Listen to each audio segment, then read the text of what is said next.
Emma, you forgot to pick up Michael again. My mother's voice dripped with disappointment through the phone. He waited at soccer practice for an hour. This is getting ridiculous. I gripped my steering wheel, parked in a grocery store lot I didn't remember driving to. My nephew Michael, soccer practice, Tuesday afternoons. The routine I followed for 2 years was now a foggy mess in my mind. I'm sorry, I whispered, fighting back tears. I wrote it down, I swear I did. I couldn't remember where I put the note. You're 32, not 82, Mom snapped.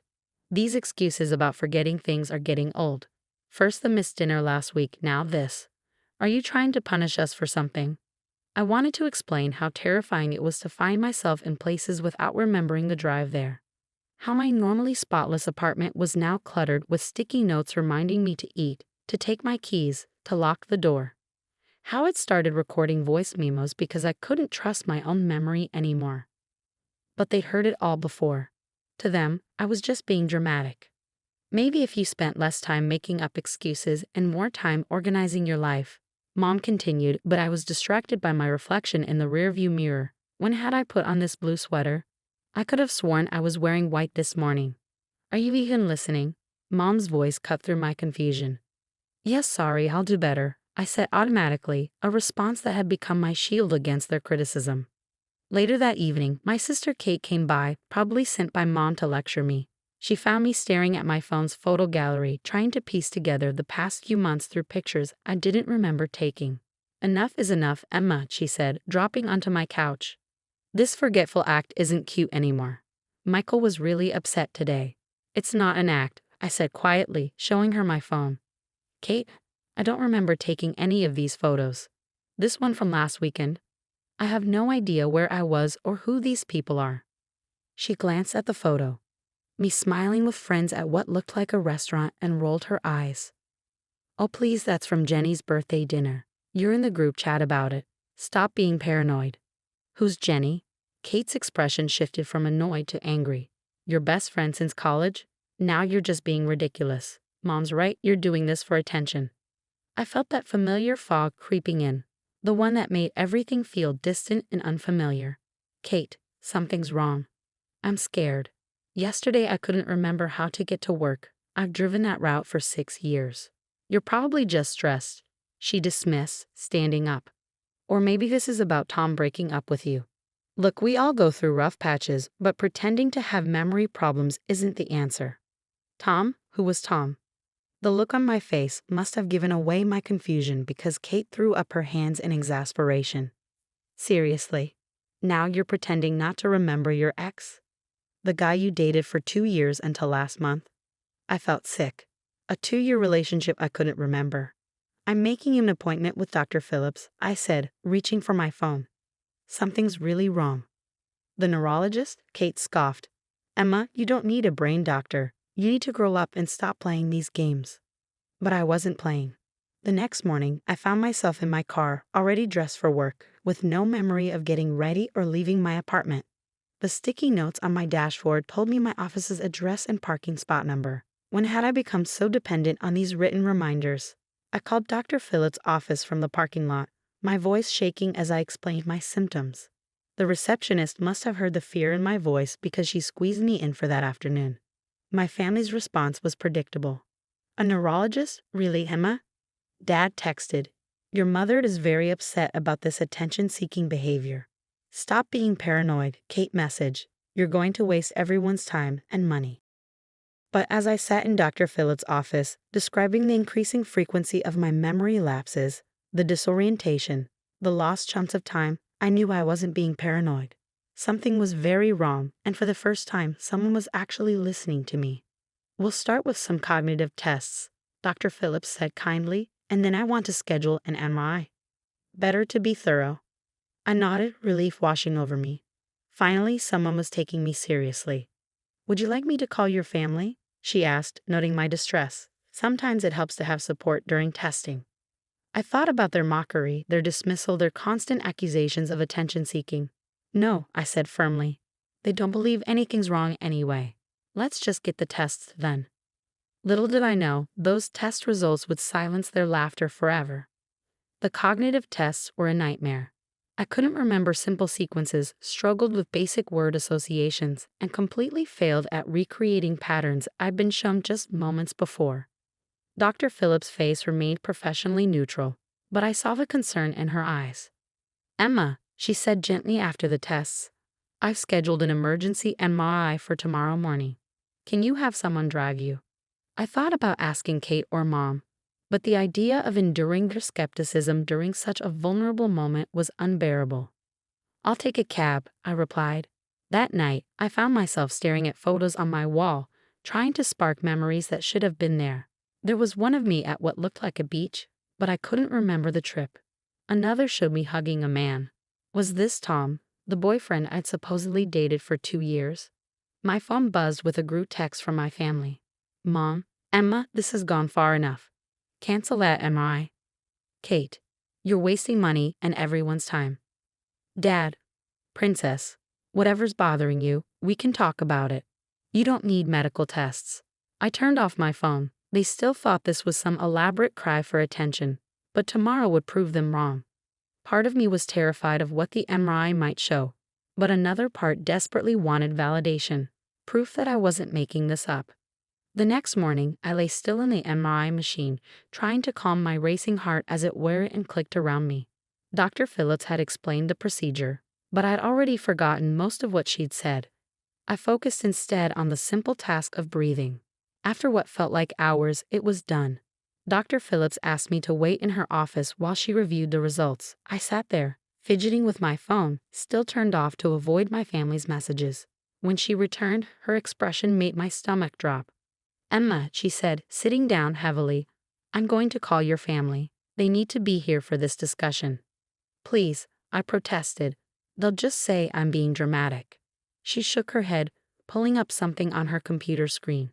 "Not after they see these results. This isn't something anyone can dismiss." Despite my objections, she called them. To my surprise, they came immediately, probably expecting to prove once and for all that I was faking. Mom swept in first, her face set in disapproval. Kate followed, already rolling her eyes. Dad brought up the rear, looking worried but not about my health. More likely about the medical bills he assumed I was wasting money on. "Thank you for coming," Dr. Phillips began, turning her screen toward them. "I need to show you Emma's MRI results." "Doctor, with all due respect," Mom started, "our daughter has always been a bit attention-seeking." "Mrs. Harrison," Dr. Phillips cut in firmly, "please look at the screen." The image showed my brain from various angles, with several areas highlighted in angry red. Even to my untrained eye, something looked very wrong. "This," Dr. Phillips pointed to the largest red area, "is a tumor pressing on Emma's temporal lobe, the area responsible for memory formation and recall." The room went silent. Kate's hand flew to her mouth. Mom sank into a chair. Dad's face went pale. "It's relatively rare in someone Emma's age, but the symptoms she's been experiencing, the memory loss, the disorientation, the lost time, these are all consistent with this type of tumor." I watched as the color drained from my mother's face. All those times she'd accused me of being dramatic, of seeking attention, flashed across her expression. "How?" Kate's voice cracked. "How long has this been there?" "Based on the size and Emma's reported symptoms, probably several months at least." Dr. Phillips' voice was gentle but firm. "If she hadn't insisted on these tests, it might have gone undetected much longer." My father, usually so composed, had tears in his eyes. "But you can treat it, right? There's something you can do." Dr. Phillips nodded slowly. "We have options, but we need to act quickly. Emma will need surgery, followed by a comprehensive treatment plan." I sat there, strangely calm, as my family fell apart around me. Mom was openly crying now. Kate couldn't stop apologizing, and Dad kept asking about treatment details with a shaking voice. "I tried to tell you," I said quietly, not accusingly, just stating a fact. "I knew something was wrong." Mom reached for my hand, her fingers trembling. "Emma, sweetheart, I'm so sorry. We should have listened." "We were horrible," Kate whispered. "All those times we mocked you." Dr. Phillips interrupted gently. "What Emma needs now is support, not guilt. We have a lot to discuss about treatment options." As she outlined the treatment plan, I watched my family transform from skeptics to supporters in real time. Every dismissive word, every eye roll, every accusation of attention-seeking was replaced with concern, love, and desperate desire to help. The diagnosis changed everything, but it wasn't just about the tumor. It was about being heard, being believed, being validated after months of dismissal. As terrifying as the road ahead looked, at least I wouldn't have to walk it alone anymore. 6 months after my diagnosis, I sat in Dr. Phillips' office reviewing my latest scan results. The surgery had been successful, the tumor removed, and my follow-up treatments were showing promising results. My memory was slowly improving, though some gaps from before the surgery would likely remain permanent. Your recovery is remarkable, Emma. Dr. Phillips smiled, showing me the comparison between my first MRI and today's. How are things at home? I thought about the dramatic shift in my family dynamics. The same people who had once dismissed my concerns now tracked my every symptom with almost obsessive attention. Mom had moved into my spare room temporarily after the surgery, maintaining a detailed journal of my recovery. Kate visited daily, bringing home-cooked meals and endless apologies. They're trying to make up for not believing me, I explained. Sometimes it's overwhelming, but I know it comes from love. And guilt. So much guilt. The night before my surgery, Mom had broken down completely. I kept telling you to just try harder, she'd sobbed. My baby was sick, and I treated her like she was making it up. Kate had her own moment of reckoning when we found my old phone recordings. Confused, frightened voice notes I'd left myself during episodes of memory loss. Listening to them, she had to leave the room, unable to face the evidence of her dismissal. Dad showed his remorse differently. He threw himself into researching every aspect of my condition, joining support groups and consulting with specialists. The father who had once told me to stop being dramatic now challenged my doctors if he thought they weren't being thorough enough. Your family's making progress too, Dr. Phillips observed. It's not easy for them to reconcile their previous behavior with what you went through. She was right. Every small victory in my recovery was celebrated, but also tinged with their lingering guilt. When I successfully drove myself to an appointment for the first time post-surgery, Mom cried. Happy tears mixed with painful memories of scolding me for forgetting to pick up Michael. Speaking of Michael, my 11-year-old nephew had been my most understanding family member throughout everything. It's okay, Aunt Emma, he'd said after I apologized for all the missed soccer practices. Your brain was sick, but you're getting better now. The simplicity of his forgiveness made the adult's previous skepticism seem even more glaring. Today, leaving Dr. Phillips' office with my positive scan results, I decided to stop by the grocery store, the same one where I'd once found myself parked with no memory of driving there. The difference was stark. Now I remembered the drive, chose my items purposefully, and didn't need sticky notes to find my way home. My phone buzzed with a familiar family group chat. Mom, how did the scan go? Kate, tell us everything. Dad, do you need a ride home, princess? I smiled, typing, all clear, heading home now. Yes, I remember the way. The last part was our little joke now, a way of reclaiming those painful memories and transforming them into something lighter. My family had learned to laugh with me, not at me. When I got home, they were all waiting in my apartment. Mom, Dad, Kate, and Michael. A congratulations banner hung in my living room, and the coffee table was laden with my favorite foods. We know we can't make up for not believing you, Kate said, hugging me tightly, but we can celebrate every victory with you now. Mom wiped tears from her eyes as she showed me the brain-shaped cake she'd ordered. Too soon for tumor jokes? She asked nervously.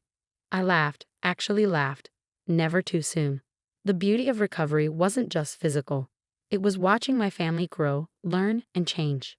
The mother who had dismissed my symptoms now advocated fiercely for others with invisible illnesses. Kate had started volunteering at a neurological support group. Dad used his experience to counsel other families dealing with similar diagnoses. As we celebrated my clean scan, I looked around at their faces, no longer marked by skepticism or dismissal, but by love, understanding, and hard-earned wisdom. I proposed a toast, Dad said, raising his glass. To Emma, who taught us all that sometimes the person crying for help is the strongest one in the room. And to family, I added, who can learn, grow, and do better. My memory might never be perfect again, but some things I would never forget. The journey from dismissal to diagnosis, from skepticism to support, from broken trust to renewed bonds. The tumor had changed more than just my brain. It had transformed my family's heart. Later that night, as everyone was leaving, Mom hugged me longer than usual. "I'm so proud of you," she whispered, "not just for beating this, but for standing up for yourself when none of us would stand with you." I hugged her back, remembering those dark days of confusion and dismissal, grateful they were behind us. Sometimes the hardest lessons leave the deepest impact. My family had learned theirs, and we were stronger for it. The sticky notes were gone from my walls now, but we kept one. It hung on my fridge, written in my shaky pre-surgery handwriting. "Trust yourself. You know when something's wrong." It served as a reminder, both of how far we'd come and of the truth we'd all learned. Sometimes the people who seem paranoid are actually the most perceptive of all.